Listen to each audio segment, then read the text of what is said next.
Oke, sip. Oke, halo teman-teman. Assalamualaikum warahmatullahi wabarakatuh. Selamat siang semuanya. Teman-teman, ada hobi baru teman-teman. Jadi hobi baru saya ini bukan hobi sih sebenarnya, kayak ketertarikan saya terhadap otomotif teman-teman. Tapi bukan otomotif yang memang terpusat ke instrumentasi atau permesinan. Namun lebih ke saya lebih seneng kayak ngelihat permobilan aja, dunia permobilan gitu teman-teman. Seneng aja gitu, nggak tahu kenapa, dan termasuk istri saya juga jadinya suka gitu. Nah teman-teman, saya mungkin akan sharing dengan kendaraan yang mungkin saya punya. Dan kenapa saya buat video ini, karena beberapa juga banyak di YouTube itu, dan saya juga termasuk masuk komunitas grup mobil ini. Itu banyak sekali yang memang pertanyaan-pertanyaan dari teman-teman yang memiliki mobil ini gitu ya. Maksudnya mobil apa sih, maksudnya ini mobil Ford teman-teman. Jadi mobil Ford itu mobil buatan dari Amerika, berasal dari Amerika, yang kebetulan dulu 2015 ke belakang itu Ford ada di Indonesia teman-teman. Jadi mobil Ford itu dia kalau nggak salah 2016 atau 15 tuh udah nggak ada di Indonesia. Dia dia intinya inilah keluar dari Indonesia. Alasannya seperti apa saya nggak tahu, mungkin bisnis dan sebagainya. Nah namun mobil Ford itu juga untuk ketersediaan spare part dan juga servis itu mudah teman-teman. Ternyata masih ada Ford original OEM Fordnya itu masih ada sebenarnya, untuk dealer-dealer servis spare part dan sebagainya itu masih ada. Bahkan bengkel-bengkel spesialisnya juga banyak teman-teman. Jadi awalnya saya tuh juga nggak begitu suka, bukan nggak begitu suka, tidak melirik mobil Amerika lah, tidak melihat mobil Ford gitu ya. Nah, kenapa sih alasan saya memilih mobil Ford EcoSport Titanium 2014 Matic teman-teman ya. Sebenarnya yang pertama, desain dulu teman-teman. Eksterior dari luar memang mobil ini kelihatannya itu berbeda dari mobil-mobil lainnya gitu ya secara desain. Memang desain itu lebih ke perorangan ya teman-teman ya. Sesuai kebutuhan teman-teman lah. Kadang orang sukanya seperti ini, ada yang suka seperti apa gitu ya, beda-beda lah kalau masalah desain. Tapi yang membuat saya kagum dari mobil Ford EcoSport ini teman-teman, jujur, saya ini jujur ya, materialnya itu berat teman-teman. Ini sampai pintunya aja berat, tebel teman-teman. Bahkan kap mesinnya, semuanya bodinya tuh berat banget, kayak solid atau kayak tangguh gitu tuh gitu ya, kayak tangguh, durability kayak kuat banget gitu mobil tuh. Kayak nggak inilah, kayak nggak apa ya, nggak main-main ngasih materialnya itu, kuat sekali. Bahkan saya akui setir paling berat yang saya coba ya mungkin dari mobil yang pernah saya temui gitu ya teman-teman gitu. Bahkan istri pun kayak pertama kali tuh agak susah membuka mobil ini tuh. Awal kira saya pikir rusak nih kali ya engselnya dan sebagainya gitu ya, keset atau gimana. Ternyata enggak, memang memang karakteristik dari Ford itu dia kuat materialnya itu, tough gitu ya, tangguh gitu ya. Lalu dari eksteriornya dia masih menggunakan ban serep teman-teman. Ban serepnya itu maksudnya di belakang yang kondean kayak Ras sama Terios dulu ya teman-teman, 2015 ke bawah gitu ya, mungkin ya 2012 ke bawah masih kondean teman-teman. Dan mungkin bagi saya sih masih suka ya dengan konde di belakang itu, masih kelihatan laki gitu ya, cowok. Tapi konde di depan tuh gak kayak laki banget, tapi buat perempuan juga cocok gitu teman-teman. Jadi mungkin mobil ini tuh bagus untuk driver sebagai laki-laki pun, perempuan juga bagus teman-teman. Itu yang pertama dari eksterior ya teman-teman ya. Yang kedua, saya banyak menemukan hal-hal baru dari mobil ini. Saya nggak tahu ya teman-teman ya, kalau memang di luar sana mobil Jepang ternyata ada juga. Mungkin saya yang kurang explore gitu ya teman-teman. Tapi mobil Ford ini bagi saya 2014 dia udah pakai elek apa namanya, button itu ya buat nyalain tuh, tinggal dipencet aja gitu ya, dipijit, nggak usah pakai kunci manual gini-gini. Lalu juga dia intinya teknologinya udah maju teman-teman. Jadi nggak kayak kelihatan mobil 2014, mungkin 2020-an gitu ya, mobil teh masih bisa compete sama kompetitornya gitu yang zaman sekarang gitu. Hayati baru pun mungkin siap bersaing lah gitu ya kita ya. Ya mungkin teknologinya nggak secanggih dia, tapi bisa dibilang ini canggih teman-teman. Udah enak lah, udah ada ini teman-teman nih, apa namanya, si ini spion spion atasnya ini buat kita lihat ke belakang. Itu kalau kita dapat lampu yang terang gitu ya dari belakang, dia akan otomatis menggelap teman-teman. Namanya auto dimming, dia otomatis menggelap. Itu juga suatu ketertarikan buat saya di mobil yang tahun 2014 ini. Dia memberikan fasilitas atau mungkin ya teknologi yang lumayan bagus lah gitu ya. Yang kedua, dia ini ada sensor untuk hujan wiper teman-teman. Jadi kalau misalnya teman-teman diaktifkan wipernya, nah ini lucunya mobil Ford yang EcoSport ini dia kayak gaya Amerika, jadi sennya sebelah kiri, wipernya sebelah kanan, atur lampunya kayak kompor. Bagus teman-teman, modern lah intinya gitu ya. Terus nah si sensor hujan ini, jadi teman-teman gak usah lagi ngatur level seberapa cepat si wiper itu bergerak. Dia akan mengikuti tergantung volume hujan yang turun ke kaca kita, ke kaca depan kita gitu. Semakin hujannya deras, dia akan membaca semakin cepat teman-teman ya. Lalu di mobil ini juga ada sistem cek teman-teman. Jadi head unitnya memang terlihat bukan menggunakan Android teman-teman. Jadi dia kayak monokrom layar kecil gitu di tengah-tengah kita yang tertutup oleh housingnya gitu ya, sama rumahnya supaya nggak kena matahari gitu ya teman-teman. Desainnya bagus teman-teman. Jadi udah engineeringnya sudah memperhitungkan. Jadi mungkin biar nggak, kan kebanyakan layar itu kalau kena sinar matahari lama-lama tuh jadi rusak ya teman-teman. Ada yang seperti itu. Tapi mungkin ini sudah dihitungkan, oh biar nggak kena matahari dia tutup, bagus sekali gitu ya. Dan head unit yang menurut saya canggih, gitu ya, kayak di pesawat alien gitu ya, banyak tombolnya tapi bisa voice command, misalnya, tapi menggunakan bahasa Inggris gitu ya teman-teman, nggak bisa pakai bahasa Indonesia ternyata. Jadi misalnya kita harus mau nyalain Bluetooth, itu bisa kita ngobrol gitu ya, misalnya pakai nyalain Bluetooth atau tapi terbatas teman-teman, nggak bisa minta yang aneh-aneh lagi, misalnya kayak turunin kaca driver sebelah kanan, itu belum bisa, mungkin mobil sekarang udah ada. Lalu terus yang lainnya teman-teman, overall sih sebenarnya udah enak, nyaman, luas. Jadi kalau lihat mobil Ford EcoSport itu dia mobil dari luar itu kayak kecil teman-teman, tapi pas masuk ke dalam tuh lapang gitu, jadi luas aja gitu. Si dashboardnya panjang gitu ya, jauh gitu ya, tangan jauh banget. Terus ini juga jauh banget ke sebelah kiri itu gitu ya. Desainnya juga bagus gitu ya menurut saya. Jadi saya suka teman-teman Matic-nya. Nah itu ya, ini juga Matic. Terus ada panoramic sunroof, bisa dibuka, bisa tutup, bahkan juga bisa ditutup kalau misalnya panas, karena kan di Indonesia itu sangat panas sekali ya, kadang harus ditutup. Terus jok nih, kulitnya juga ini original teman-teman, original udah kulit. Dia ada bacaan EcoSport gitu ya. Belakang juga kulit bagus, jadi kita nggak usah bungkus kulit lagi untuk yang titanium ya teman-teman ya, kalau tren ya gitu teman-teman ya. Intinya alasan saya ke mobil Amerika ini awalnya coba-coba teman-teman. Alhamdulillah rezeki jodohnya dikasih mobil yang sehat, karena pemilik sebelumnya itu apik teman-teman, jadi track recordnya itu jelas. Jadi saya dapat mobil ini di Bekasi teman-teman. Nah sekarang yang ingin saya sampaikan adalah apa sih kelemahan dari mobil ini ya teman-teman ya. Sebenarnya berbicara mobil teman-teman, itu kelemahan atau kelebihan kelemahan itu tergantung dari pemakaian kita, penggunaan kita, atau perawatannya. Jadi pemakaian atau penggunaan dan perawatan teman-teman. Yang namanya mesin itu kan semuanya bergerak, berputar ya, supaya nggak gampang haus. Ada kurun waktu kita harus ganti oli teman-teman gitu ya, entah oli mesin karena ini Matic menggunakan oli transmisi Matic-nya gitu ya. Terus yang namanya perputaran mesin berarti ada peningkatan panas gitu ya. Oh ternyata kita butuh air radiator untuk mendinginkan suhu mesin. Nah itu air radiator berarti harus diperhatikan. Nah sebenarnya selama teman-teman punya mobil apapun tapi dirawat dengan baik sesuai dengan manual book gitu ya, itu insya Allah mobil mah baik-baik aja gitu, bagus-bagus aja gitu, nggak akan ada penggantian, nggak akan ada kurangnya tenaga dan sebagainya itu teman-teman. Jadi ya tergantung perawatan. Tapi saya sebut kelemahannya berdasarkan dari notnya itu, catatannya perawatannya kurang baik begitu teman-teman ya, dan penggunaannya kurang baik misalnya teman-teman.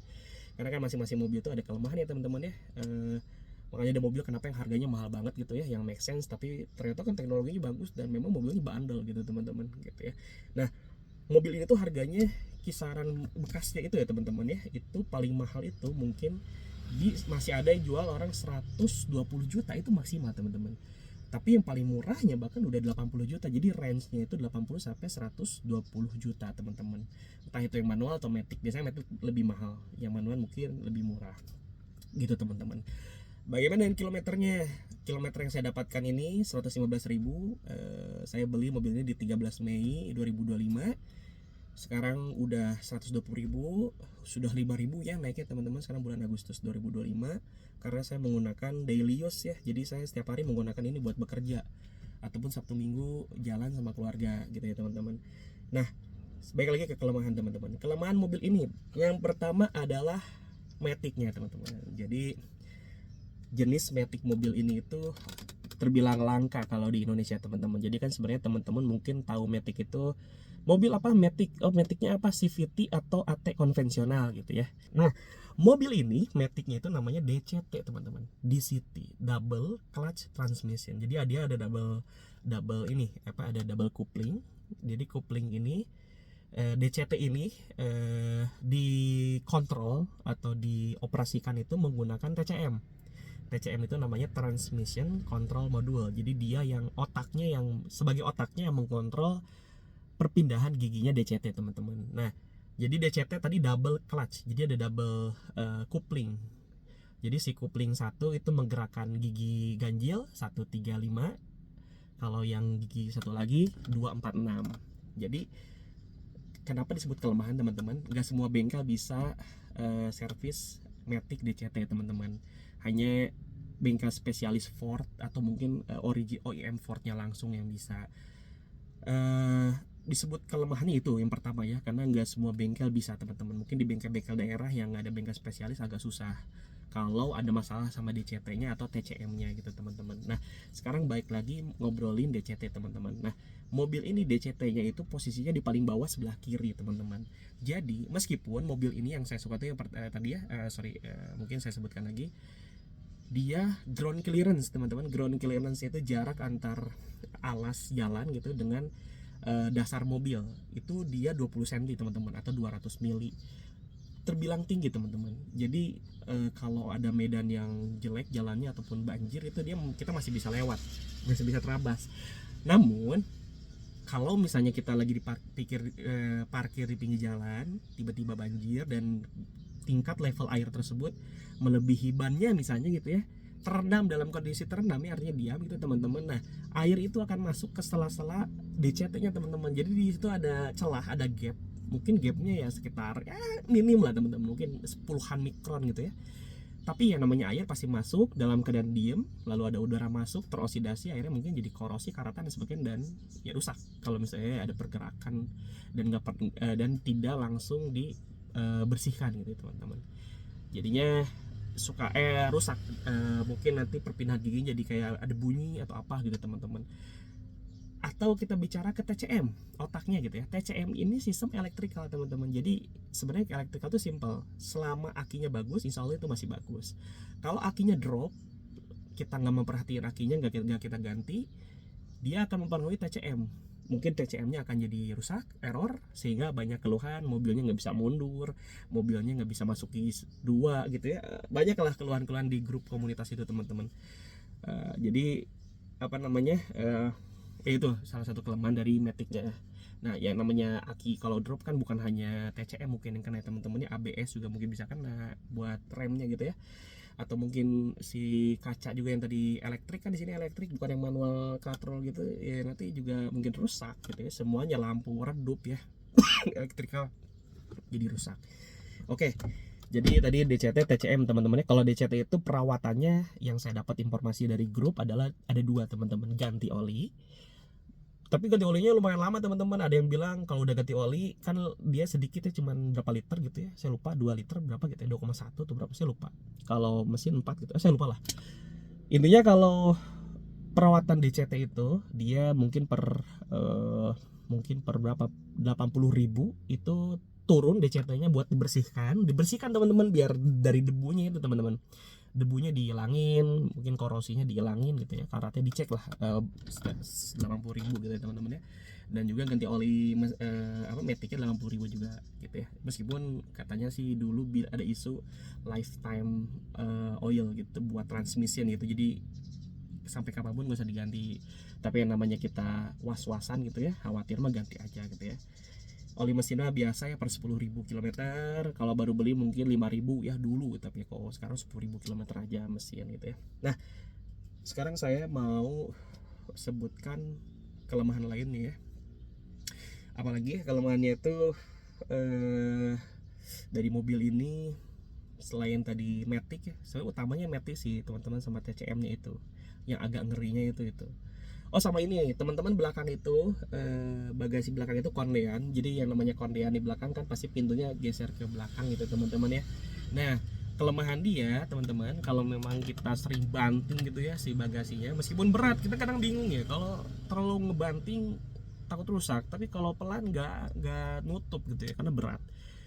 Dan lucunya kan dia tuh pakai sistem elektrik teman-teman, jadi dipencet, ada tombol kotak hitam gitu, dipencet baru ke si pintunya kebuka gitu ya. Canggih teman-teman. Nah tapi baik lagi, yang namanya canggihan itu pasti kalau udah rusak waduh bingung. Nah jadi banyak pengguna user EcoSport itu dia apa namanya banyak yang inilah ngasih informasi, wah pintu bagasi saya nggak bisa ditutup, bahkan ada sebaliknya nggak bisa dibuka gitu ya. Syukur-syukur yang nggak bisa dibuka atau nggak bisa ditutup, bingung nanti kalau lagi di jalan pulang gitu ya, harus dikasih tali rapi ya gitu ya, diikat, baru nanti dibongkar mungkin si motor listriknya atau dinamo atau nggak tahu lah, dicek gitu ya. Mungkin kalau ke bengkel spesialis ya, baik lagi teman-teman ya, kalau mobil Ford itu jangan sembarangan ke bengkel yang lain teman-teman. Mungkin ganti oli oke lah, tapi untuk masalah part-part dan sebagainya jangan. Itu kekurangannya paling sih teman-teman ya, itu ya mobilnya ya. Maticnya DCT responsif teman-teman, yang bilang yang tadi saya sampaikan, karena ada dua kopling. Jadi misalnya kopling pertama dia di gigi satu, nah kopling yang kedua tuh udah siap nih, yang kedua nih siap-siap dilempar nih ke gigi dua lah, dia cepat teman-teman, jadi nggak endut-endutan gitu mobilnya. Oh iya, kelemahannya mobil DCT itu kurang baik kalau terlalu intens ya teman-teman ya. Kita kena macet teman-teman. Nah kalau kena macet terlalu lama, DCT itu jadi kadang pusing TCM-nya, karena kan kadang double clutch ya, karena biasa karakteristiknya perpindahan responsifnya sangat cepat. Jadi kasih macet itu pas dia cepat baik lagi ke satu, wah gitu, jadi kadang dot-dotan, makanya suka dipindahin ke mode manual biasanya sama pengguna user itu. Biasanya ya, ada beberapa, ada juga yang enggak. Tapi nanti tipsnya gampang teman-teman, nanti saya sebutkan tips merawat mobil ini seperti apa. Lalu apalagi ya kelemahannya ya, yang saya temukan sih itu aja ya, yang di grup ya. Saya sendiri alhamdulillah sehat, mobilnya belum pernah ada saya gunakan itu kerusakan, karena di tahun 2024 pengguna sebelumnya itu benar-benar udah peremajaan. Nanti akan saya sampaikan berapa harganya peremajaan tersebut ya, buat gambaran teman-teman. Dia pakai Ford Specialis juga, partnya juga original.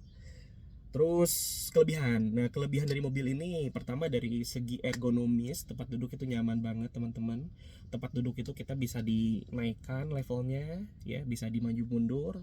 Yang paling canggih itu bisa dinaikkan di mobil 2014 jarang. Terus setir itu bisa teleskopik, bisa tilt. Jadi bisa inilah, bisa atur senyaman mungkin, seergonomis mungkin sih. Cara nyetirnya gitu lebih enak banyak. Jadi perempuan tuh kan rata-rata mungkin perempuan tinggi badannya nggak begitu tinggi, jadi mobil ini pas mau seperti apa settingannya itu bisa gitu ya.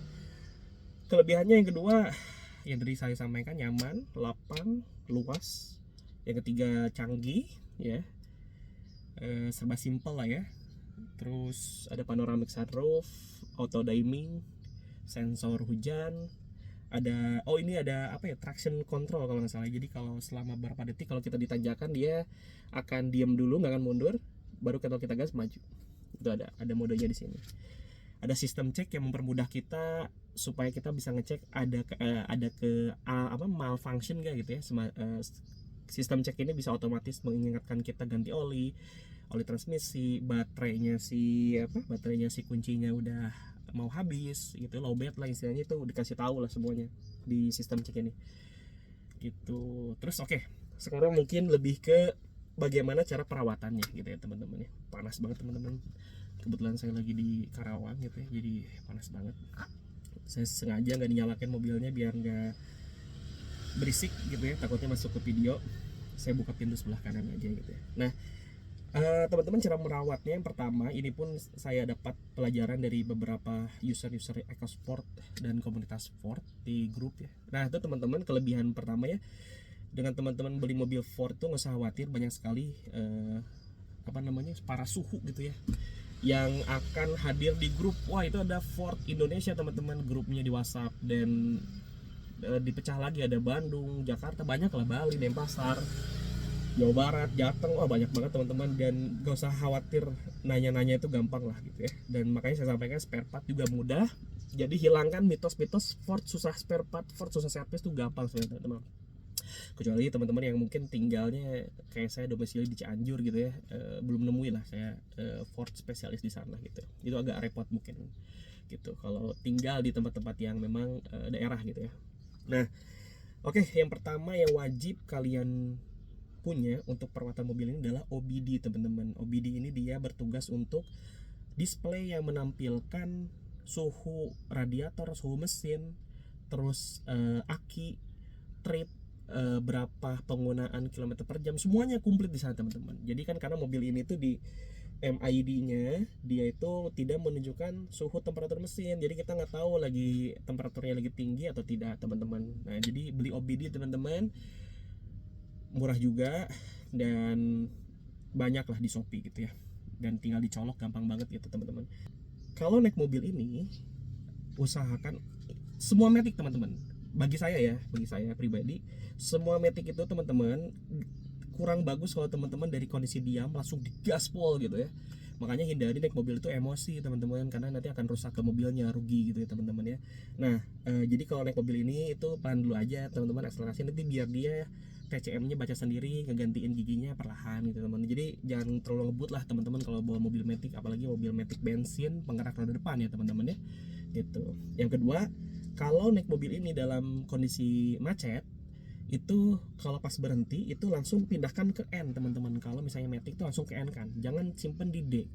Ibaratkan kalau kita tahan di D, di rem nggak jadi masalah, mungkin kalau jangka panjang akan rusak teman-teman. Jadi kayak mobil tuh mau maju tapi kita tahan gitu teman, jadi tenaga mobil tuh cepetan dong cepetan gitu ya, tapi ditahan gitu ya, jadi rusak, mungkin jadi gampang aus dan sebagainya gitu teman-teman. Jadi dipindahkan ke N teman-teman. Nah terus kalau naik mobil Ford EcoSport ini, kalau teman-teman lagi di tanjakan nih teman-teman, di tanjakan yang ekstrim atau tanjakan puncak atau mungkin Dago atau Lembang dan lagi macet atau lagi mau nyiap truk gitu di Padalarang misalnya Taguk Apuk, langsung pakai mode manual aja teman-teman. Pakai matic masih bisa kalau teman-teman masih berani ya, masih tenaganya oke, tapi lebih enak dimanualkan. Kalau dimanualkan kan nantinya si perpindahan giginya gimana kita teman-teman, kita masih butuh gigi satu aja. Kalau ke matic kan nanti otomatis gerak, meskipun kalau pakai mode S itu ya, S atau manual, dia nanti perpindahannya otomatis juga kalau kitanya lupa dipindahin gitu ya. Gitu teman-teman, duh panas ya. Terus apalagi perawatannya ya, kalau perawatan yang general mah ya ganti oli dan sebagainya itu mah nggak usah disampaikan, kan udah wajib ya, itu mah tinggal baca-baca aja itu mah nanti di buku manual booknya gitu ya, atau nanya-nanya ke orang-orang Fordnya gitu. Terus perawatannya kalau mobil pintu dibanting tuh pelan-pelan teman-teman, jadi jangan dari jauh beledak gitu ya, tapi deketin dulu bek gitu teman-teman. Jadi biar karet-karetnya itu ya biar masih bagus lah gitu teman-teman ya, jadi bantingannya biar nggak ini gitu ya. Terus apa lagi ya teman-teman, saya tuh suka lupa ya kalau di depan video gini. Bahan bakar teman-teman, baiknya kalau di manual booknya sih ini pakai RON 95 teman-teman. Artinya kalau di Pertamina kan jarang RON 95, itu adanya langsung RON 98, yaitu Pertamax Turbo. Atau misalnya teman-teman menggunakan BP 95 atau Cell P-Power. Wah mahal tuh bang, iya secara harga mahal, tapi sebenarnya dengan teman-teman ngisi 100.000 misalnya Pertamax Turbo dengan mengisi Pertamax, atau misalnya menggunakan Cell P-Power. Cell P-Power itu RON 95, atau menggunakan Cell Power Super kayak Pertamaxnya gitu ya, dengan bayar 100.000, memang kalau yang Pertamax atau Super itu dia nambahnya bakal ningkat level bensinnya tuh langsung hampir full nih gitu ya misalnya. Tapi kalau ke RON 95 atau Pertamax Turbo dia cuma setengahnya, tapi teman-teman lebih awet ke mobilnya, efisien bahan bakarnya, lebih hemat yang RON 95, karena mobil tersebut mesinnya didesain untuk bahan bakar bensin RON 95 sebenarnya. Karena kalau RON 92 ya akhirnya nanti nggak efisien, si performanya mungkin nggak sesuai perhitungan engineering gitu ya teman-teman. Itu fakta, saya merasakan itu teman-teman.